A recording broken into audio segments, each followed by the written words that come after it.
Assalamualaikum warahmatullahi wabarakatuh. Selamat malam, berjumpa lagi dengan Ki Kampak di acara stand up komedi tunggal. Harum mewangi sepanjang hari. Pusing, pusing, pusing, pusing, pusing, pusing, pusing. Ki Kampak tadi siang berpapasan jeung sahaki jeung si Excel. Si Excel berpapasan jeung Ki Kampak mawa bir manehna sakrat, arak sakrat. Ki Kampak ditegur jeung naon sal. Ki kan orang penting nek tahun baruan nek ngayakeun pesta Ki. Yih, ai maneh nyambut tahun baruan biasa wae atuh. Lain Ki, urang teh kan setahun sekali kudu ngarayakeun, namanya urang teh cicing wae.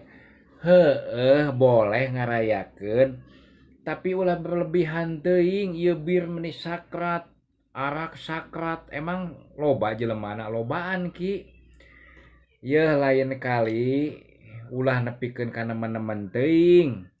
Lain naon-naon maneh meakeun minuman loba-loba teuing ujung-ujungna rese, geus rese ke ka mana karep maneh. Ala kadarna naon-naon ge. Eta awewe dibabawa deui sel dua nek ka mana eta?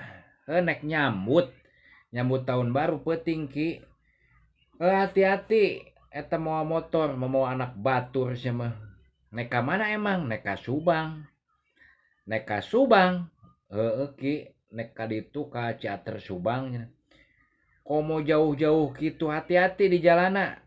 Eta bener anak muda teh aya nu keur meujeuhna mah kadang-kadang sok teu bisa ngendalikeun, hayu aji mumpung meuli arak meuli bir nek nyambut tahun baruan. Nemen-nemen teuing kos nu nek paeh isuk-isuk kos nu teu butuh duit, kan butuh deui duit nek dibeakeun kabeh. Assalamualaikum warahmatullahi wabarakatuh.